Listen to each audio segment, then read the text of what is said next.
How to see who shared your Instagram reel. Hey everybody, welcome back to Official Help Desk.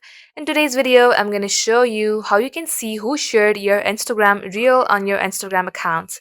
So without any further ado, let us jump right into the process. First of all, make sure that you have updated your app. Head over to Play Store and at the top search bar, type in Instagram. If you see update sign here instead of open, update your app. Once done, tap on open and make sure that you are logged into your specific Instagram account.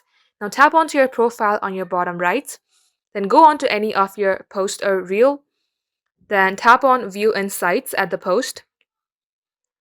Here you will see its deeper insights, for instance 17 views and 0 likes.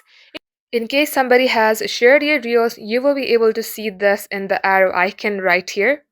For instance, you might be seeing 2 or 3 numbers in here. That means only 2 or 3 people have shared your reels, and that is how you know it. So that is all for today's tutorial. If you would like to see more videos on this topic, then do comment down below and we will get back to you soon with more tutorials like this. In the meantime, what you can do is like this video and subscribe to our channel. Also, don't forget to hit the notification bell to never miss an update from us. Lastly, thank you very much for watching the video till the very end. We will catch you up in our next upload.